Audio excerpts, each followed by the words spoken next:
এই গেল ৩-৪ মাস ধরে দেখি, ধরেন ২টা ভিডিও দেখতে পারি নাই বা ৩টা ভিডিও দেখতে পারি নাই, ১ সপ্তাহ পরে যায় ৩টা ভিডিও একসাথে দেখে নিচ্ছি। এইভাবে দেখি আমি গেল কয়েক মাস ধরে।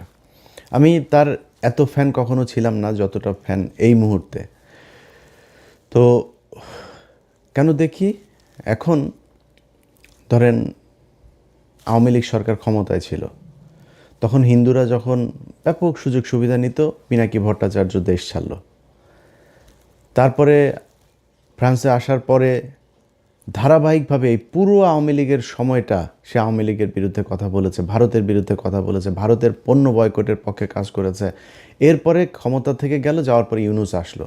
ইউনূস আসার পরে কিন্তু আমাদের অনেক সুযোগ ছিল সরকারের সাথে মিলেমিশে, পদে টদেও বসা যাইতো, বসে তারপরে আমরা ধান্দাবাজি করতে পারতাম। অনেক লোকজন সেই ধান্দাবাজিতে শুরু করেছেন, অনেক ছাত্র নেতারাও এই ধান্দাবাজি করেছেন।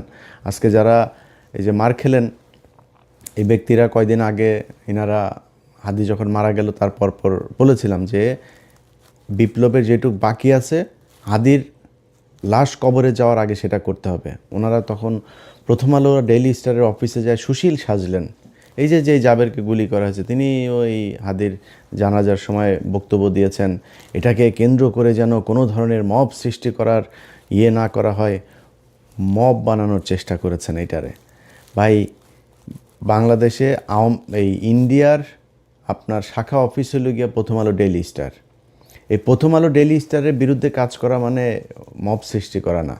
৩২ নম্বরে বসে বাকশাল তৈরি করা হয়েছে, ৩২ নম্বরে বসে পরিকল্পনা করা হয়েছে মানুষকে না খাইয়ে মারার, দুর্ভিক্ষে ২৭ লাখ মানুষকে হত্যা করা হয়েছে, ১৫,০০০ জাসদের নেতাকর্মীকে হত্যা করা হয়েছে এই 32 নম্বরে বসে পরিকল্পনায়।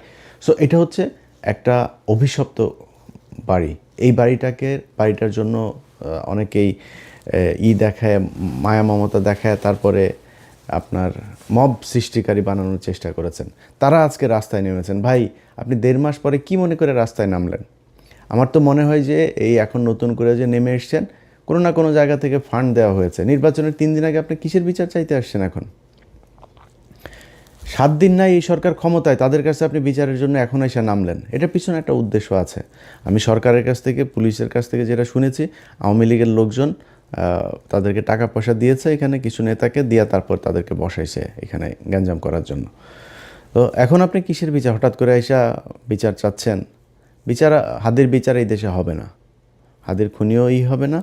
আমি জানি না, যদি নাকি সামনে নির্বাচনী সরকারের পরের সরকার কে আসে সেটার উপরে একটা ক্ষীণ আশা আছে। এই মুহূর্তে আর এটারে নিয়ে কোনো কথাবার্তা বলে লাভ নেই।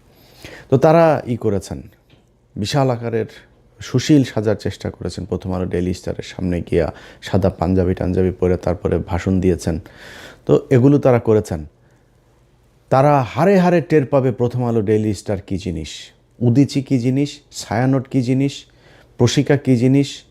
ওই উত্তরাতে একটা স্কুল আছে ডিপিএস, এই ডিপিএস এই টাইপের কিছু স্কুল, ইন্দিরা কালচারাল সেন্টার, এরকম কিছু জিনিস আছে উত্তরার। এই ডিপিএস দিল্লি আপনার পাবলিক স্কুল, এই স্কুলের ভেতরে যাদের সন্তানরা পড়ে, কোনো মুসলমান এই স্কুলে পড়তে দিয়েন না। এটা পুরো একটা রয়ের আড্ডাখানা। সেখানে ওইখানকার যেসব শিক্ষকরা আছে, এই শিক্ষকদের অনেকের বাড়িতে আপনার করা হয়, কি বলে, বৈঠক হয়।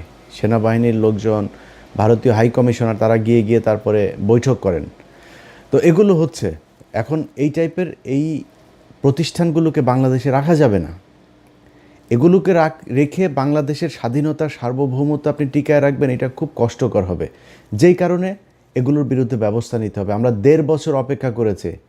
প্রথম আলোর এই টিপু সুলতান, মতিয়ার, এই সন্তোষ শর্মা কালবেলার, তারপরে প্রথম আলোতে আরও আছে মহিউদ্দিন, তারপর ওই যে ইয়েতে গিয়েছে, এখন এফপিতে গিয়েছে আপনার সাবিহা, এই যে আপনার শফিক, আপনার তত্ত্বাবধায়ক সরকারের যে শফিক, এরা সব সিন্ডিকেট। এরা এই আপনার বানানোর, ইদানিং আবার বিবিসি বাংলা তাদের সাথে যুক্ত হয়েছে। এই সিন্ডিকেট মিলে বাংলাদেশকে জঙ্গি রাষ্ট্র বানানোর জন্য আপনার আবার নতুন করে পায়তারা করছে। তো তাদেরকে আপনার বন্ধ করতে হবে। তো আপনি করেন নাই, না করে তারপরে রাষ্ট্র পরিচালনা করবেন, সুন্দর করে আপনার চালাবেন, এটা মনে করার কোনো কারণ নাই। যাই হোক, এখন ধরেন আমি আর পিনাকি দাদা, আমরা দুজন এই সরকারের শুরু থেকেই এখন পর্যন্ত আমরা একটা জায়গায় স্থির থেকেছি যে আওয়ামী লীগের ব্যাপারে জিরো টলারেন্স দেখাইতে হবে। এইখানে কোনো নমনীয়তা চলবে না। চুরি করেন, বাটপারি করেন, যা করেন ইচ্ছা করেন। ও মা, হত্যা মামলার আসামিরা উপদেষ্টাদের সাথে যায় বৈঠক করে। তো আমি আমার এই জার্নিতে আমি পিনাকি দাদাকে সব সময় পাশে পেয়েছি। তিনি এই মুহূর্তে আমি মানে খুবই হতাশা নিয়ে আপনার মানে চুপচাপ বসে আছি। অনেক কিছু দেখেও না দেখার ভান করে অনেকে অনেক কিছু পাঠায়, ভাই আমি এটি নিয়ে আর এত মাথা ব্যথার কিছু, মন চাইলে একটু কথাবার্তা বলি, ওই কথা বলি। তো এগুলির বাইরে নতুন করে আর খুব বেশি কিছুতে যাইতে চাইতেছি না। কিন্তু যেই কাজটা আমার করতে হইতো, আমার পুরো কাজ দাদা করে ফেলছেন।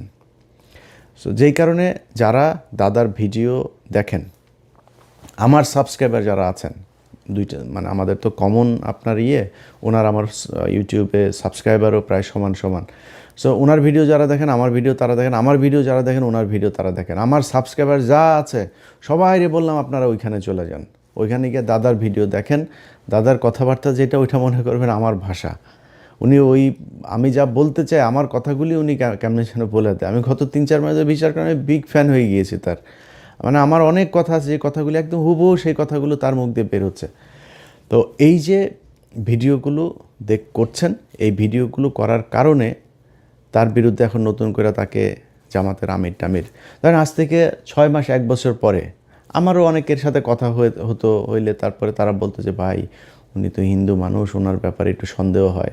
তো আমি বলতাম যে ভাই দেখেন, উনি তো হিন্দু হইলেও উনি যে কাজগুলো করছেন সে কাজগুলো তো গুরুত্বপূর্ণ। উনি যতদিন কাজ ঠিক করবেন ততদিন আমাদের ওনারে নিয়ে সন্দেহ টন্দেহ করার তো কিছু নাই। যেদিন লাইন থেকে বিচ্যুত হবে সেদিন আমরা নিজেরাই কথা বলবো, সমস্যা কি। কিন্তু এই গেল 6 মাসে আমি নিজে এইভাবে কারোর সাথে আর এটা নিয়ে এগ্রি করি নাই যে না, এই 6 মাসের ভিতরে আমার কেউ বলে ভাই আর কত একজন মানুষের জাজ করবেন, আর কত পরীক্ষা নেবেন তার।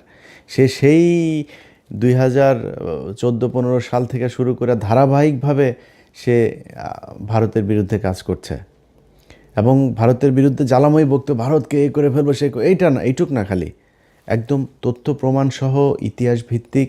এইটা মানে আমাদের এই বাংলাদেশে বহু লোকজন আছে যারা আমাদেরকে ভিউ ব্যবসায়ী, তারপরে অনেক তুচ্ছতাচ্ছিল্য করে কথা বলেন।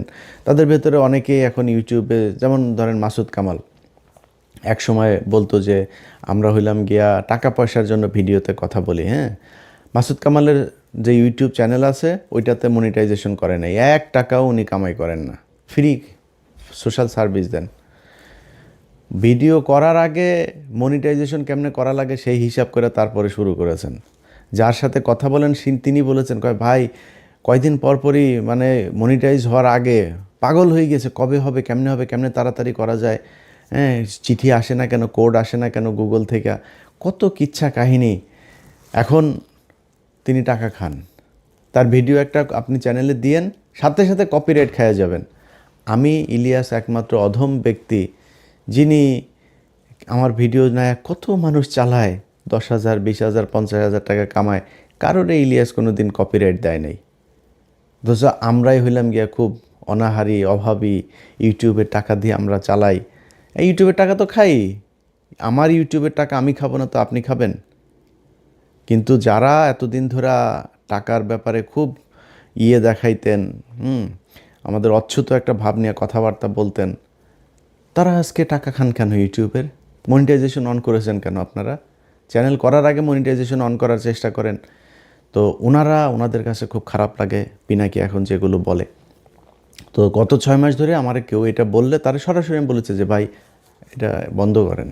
পিনাকি যদি, আমি জানি না সে এখনও হিন্দু আছে কিনা, যদি সে হিন্দু হয়ে থাকে তাহলে সে জেনুইন হিন্দু, অরিজিনাল হিন্দু যদি কেউ হয়ে থাকে তাকে তিনি বহুশ্বরবাদ হইতে পারবে না। তো এটা হিন্দু ধর্ম অনুযায়ী আপনাকে এক ঈশ্বরবাদ হইতে হবে। তো উনি হিন্দু ধর্মের একদম যেসব বিষয়গুলো সমালোচনা করার মতো উনি নিজেই সমালোচনা করেন সেগুলো নিয়ে, এবং খুবই তথ্য প্রমাণ এভিডেন্স দিয়ে তারপরে করেন। সো ওনারে নিয়ে জাজ করা বন্ধ করেন। উনি যা বলছেন এগুলো বলার কারণে বিএনপি ওনার বিরুদ্ধে এখন উঠে পড়ে লেগেছেন যে উনি হইল গিয়া দেশদ্রোহী, উনি পাকিস্তানের প্রেসিডেন্ট, জামাতের আমির। একই কথা আমারও বলে। আমি যদিও একটু যে বললাম না, আমি কিছুটা সুবিধাজনক জায়গায় আছি, আর ভাল লাগে না এই দেশের বিরুদ্ধে কথা বলতে। যে অনেক প্রভাবশালী সেনা প্রধান থেকে শুরু করে অনেক প্রভাবশালী মানুষের বিরুদ্ধে কথা বলেছে, ব্যক্তিগত শত্রু হয়েছে। লাভটা হয়েছে কি? 5 তারিখের পরে এই দেশ ঠিক হয় নাই। এই দেশ জীবনে কোনো দিন ঠিক হবে, মানে নিকট ভবিষ্যতে ঠিক হবে, এটা আমার মনে হয় না। যদি জামাত ক্ষমতায় আসে, একটা ক্ষীণ আলো মানুষের মাঝে আছে। যদি না আসে, সেই ক্ষেত্রে ভবিষ্যৎ অন্ধকার। তো এখন বিএনপির লোকজন সব ওনার বিরুদ্ধে লেগেছেন যে পিনাকি হইল গিয়া দেশদ্রোহী, পিনাকি তাদের বিরুদ্ধে জামাত ইসলামের টাকা পয়সা খেয়েটে। ভাই, পিনাকি কার কাছ থেকে টাকা খেয়েছেন ওই হিসাব আপনার নেওয়ার দরকার নাই। পিনাকি যেটা বলে সেটার কাউন্টার ন্যারেটিভ আপনার কাছে আছে। আপনার পক্ষে কাজ করে বিরিয়ানির দোকান থেকে টাকা খাওয়া মাল, তারপরে নানান ধরনের ডিজিএফআইয়ের ভাতাপ্রাপ্ত লোকজন, তারপরে আছে এরকম সব ধান্দাবাজগুলো একসাথে যা মিলেছে। এখন এইসব ধান্দাবাজ আপনি 2-4 কোটিও যদি নিয়ে পাশে ভিড়ান, তো এটারে দিয়া কি পিনাকি ইলিয়াসের কাউন্টার দেওয়া যাবে? গেল না কেন? আপনার পক্ষে কথা বলে না কেন? সেটা চিন্তা করেন। পিনাকি ইলিয়াস আপনার দলে থাকলে যারা বিরিয়ানির দোকানে টাকা খায় তাদের চাইতে উপরে থাকতে পারতো না? তো পিনাকি ইলিয়াস যায় নাই কেন আপনার দলে? সেটা চিন্তা করেন। আপনার কাছে টাকা চেয়েছিল, তো ফাঁস করে দেন। যদি টাকা চেয়ে থাকি, পিনাকিদা যদি টাকা চেয়ে থাকে, দেন দরবার করে থাকে, ফাঁস করে দেন, কোনো সমস্যা নেই। তারা টাকার জন্য চাইতেন, তারা কিছু জিনিস চেয়েছিল এই বিএনপির কাছ থেকে, বিএনপি সেটা করে নাই। সে বিএনপির কি, যে আওয়ামী লীগের লোকজনকে আপনারা আনতে পারবেন না। ওনাদের এখন মিটিং মিছিলে সরাসরি ওপেনেই বলে আওয়ামী লীগ আমাদের ভাই ভাই, আওয়ামী লীগ আমাদের ভাই, ওদের মামলা, ওদের বিরুদ্ধে কোনো পুলিশ যদি হয়রানি করে থানা ঘেরাও করা হবে। এগুলো বিএনপির লোকজন বলছে সরাসরি। এগুলো আমাদের গালে জুতা মারার মতো অবস্থা, যেই কারণে তাদের পক্ষে দাঁড়াইতে পারি নাই আমরা, যে কারণে পিনাকিদা আজকে কথা বলে। এখন পিনাকিদা যেই কথাগুলো বলে, ওটার আপনার কাছে কোনো জবাব আছে? ও আপনি ফ্যামিলি কার্ড দিবেন, সেই ফ্যামিলি কার্ড দেওয়ার জন্য মানুষের কাছ থেকে কিছু জায়গায় টাকা নেওয়া হচ্ছে, কিছু জায়গায় বলা হচ্ছে এটা এটিএম মেশিনে ঢুকাইলে নাকি টাকা কচকচ করে বের হয়ে আসবে, কিছু জায়গায় বলে পান বিড়ি চা নাস্তা যা আছে সব ফ্রি দিবে, কেউ বলে চাল ফ্রি দিবে, কেউ বলে 200 টাকার বাজার করলে 100 টাকা ফ্রি। আরে ভাই, এই কী অবস্থা? ট্রিটমেন্ট করতে গেলেও বলে সেখানে এই কার্ড ঢুকায় তারপরে ট্রিটমেন্ট ফ্রি করা যাবে। মানুষের কাছ থেকে বলে টাকা হাওলা তো করা যাবে ব্যাংক থেকে এই টাকা দেওয়া। এই হয়েছে অবস্থা। ক্ষমতায় যাওয়ার আগেই একটা কার্ড নিয়ে আপনারা দুর্নীতি শুরু করেছেন, মিথ্যাচার শুরু করেছেন। ক্ষমতায় যাওয়ার পরে আপনারা কি করবেন আমরা সেটা চিন্তা করেন। এখন জামাত ইসলামের সাথে লাগতে যান, জামাত ইসলামের ক্ষমতায় যাওয়ার নাই। জামাত ইসলামের ক্ষমতায় যাওয়ার নাই, এটা সত্যি কথা, অভিজ্ঞতা নাই। কিন্তু আপনাদের মতো ব্যাংকের টাকা লুটপাট করার অভিজ্ঞতাও নাই, এটাও সত্যি কথা। আপনাদের মতো বিদ্যুৎ না দেওয়া তারপরে আপনারা কিমি বিক্রি করেছেন, এগুলো সত্যি কথা। আর অনেক কিছু আছে যেগুলো আপনারা করছেন। তো এই যে কাজগুলো করেছেন, এটা তো জামাতের নাই। জামাত ইসলামের অভিজ্ঞতা আছে কিসের? জামাত ইসলাম তাদের সংগঠন, তাদের নিজস্ব প্রযুক্তি, নিজস্ব চিন্তাভাবনা, নিজস্ব পলিসি দিয়ে সাউথ এশিয়ার ভেতরে শীর্ষস্থানে নিয়ে গিয়েছিল তাদের ইসলামী ব্যাংকে। তাদের প্রতিষ্ঠানে যান, কোনো গ্যাঞ্জাম আছে? তাদের প্রতিষ্ঠানে যান, কোনো লস আছে? তাদের প্রতিষ্ঠানে কোনো বিশৃঙ্খলা আছে? নাই। সবগুলো প্রতিষ্ঠান সুন্দরভাবে চলছে। তারা এই প্রতিষ্ঠানগুলো যদি সুন্দরভাবে চালাইতে পারে, তাহলে রাষ্ট্রটাকেও সুন্দরভাবে চালাইতে পারবে। তাদের ব্যাংক যদি এত সুন্দর হয়, আর সরকারি ব্যাংকগুলো প্রতি মুনাফার তারা টানাপোড়ানের ভেতরে আছে, সব সময় প্রতি বছরই বাংলাদেশ ব্যাংকের তাদেরকে আপনার দিতে হয়, পুঁজি দিতে হয়, না দিলে ব্যাংক বন্ধ হয়ে যাওয়ার মতো অবস্থা। আর ইসলামী ব্যাংক হু হু হু হু করে উঠেছে। এই গেল 15 বছরে হাসিনা যখন এই ব্যাংকে নিয়েছে, তখন আবার এটা লুটপাট শুরু হয়েছে, এটা নিচের দিকে অধঃপতন শুরু হয়েছে। আবার জামাত ইসলাম নিয়েছে, এখন আবার উপরের দিকে যাচ্ছে। তো তারা তো এই অভিজ্ঞতা দেখিয়েছে যে সৎ যোগ্য লোকজন দিয়ে কিভাবে তাদের প্রতিষ্ঠান পরিচালনা করা হয়, ওই লোকজন দিয়ে তারা রাষ্ট্র পরিচালনা করতে পারবে। এখন আপনি কি করতে পারবেন? আপনারা যারা চাঁদা নিয়ে বহিষ্কার হয়েছে তাদেরকে দলে এনেছেন, ঋণ খেলাপি যারা, সেই খেলাপি ঋণগ্রস্তদেরকে আপনি দলে মনোনয়ন দিয়েছেন। ভাই, বিএনপির রাজনীতি এখান থেকে বের হয়ে আসতে হবে। পিনাকি আর ইলিয়াসটা নিয়ে সারাদিন গুতাগুতি করে লাভ নাই। আপনারা নিজেদের পলিসি নিজেরা চেঞ্জ করতে হবে। যেই লোকজনকে দিয়ে আপনি টাকা পয়সা নিয়ে 5 কোটি টাকা নিয়ে আপনি মনোনয়ন দিয়েছেন, সে 50 কোটি টাকা ইনকাম করবে, এটাই স্বাভাবিক। একদম মানে জাস্ট একটু সুবিধাজনক জায়গায় থাকার জন্য বললাম, 0.1% সৎ, একদম 99.9% একদম সব অসৎ এই বিএনপিতে, সব অসৎ। এখন অসৎ মানেই আবার এখানে আবার কিছু বিষয় আছে। বিএনপিতে বিশাল একটা সংখ্যা আছে যারা এন্টি ইন্ডিয়ান।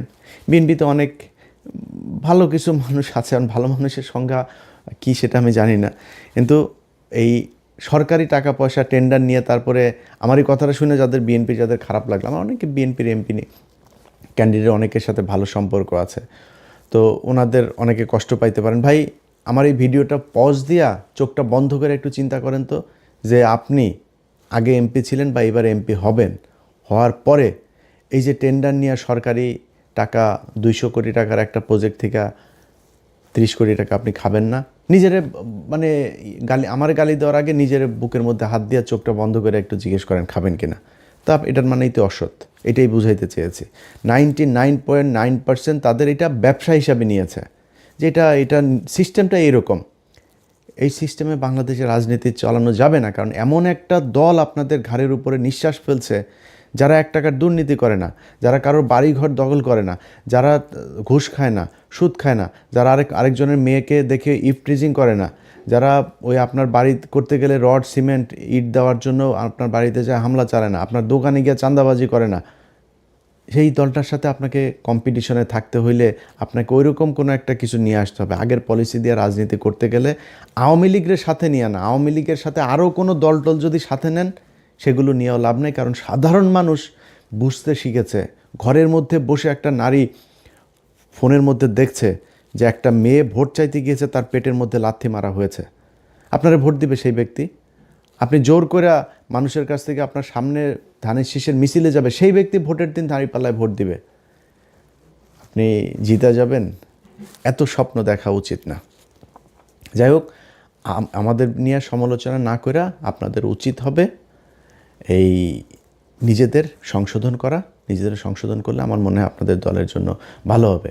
সবশেষ সবাইরে আবারও বলি, পিনাকিদার ভিডিওগুলো, প্রতিটা ভিডিও যারা দেখেন নাই তারা গত 2 মাস ধরে কী ভিডিও করেছে পিছনে যায় ওনার চ্যানেলে গিয়ে তারপরে সাবস্ক্রাইব করে আসবেন, সাবস্ক্রাইব করবেন। যাদের মনে হয় যে যারা দেশের জন্য কাজ করে তাদের চ্যানেলে সাবস্ক্রাইব করবেন, তাদের পেজে ফলো দিয়ে রাখবেন। আশপাশের লোকজনকে নিয়ে ফোন দিয়ে তারপরে দাদার চ্যানেলে বলবেন যে এই ফোনটা দেন, ওর চ্যানেলে ইউটিউবে ঢুইকা দাদার চ্যানেলটা খুঁজে বের করে সাবস্ক্রাইব করাই দিবেন। প্রথম আলোতে যদি 20 মিলিয়ন ইউটিউব চ্যানেলে সাবস্ক্রাইবার থাকে, ওইখান থেকে বের হবেন, বের হয়ে আসে দাদার চ্যানেলে ঢুকবেন। এটা দেখার দরকার আছে। মানে আমি আর আমার নিয়ে মার্কেটিং করলাম না, কারণ আমি এখন ভাই খুব অসহায়ের মতো আছি। আমার মানে ভাল লাগে না আর। এই গত 1.5 বছরে যা দেখলাম, কত মানুষকে ফেরেস্তার মতো মনে করতাম, শালা সব মালখোর। এই মালখোরদের দিয়ে আর বেশি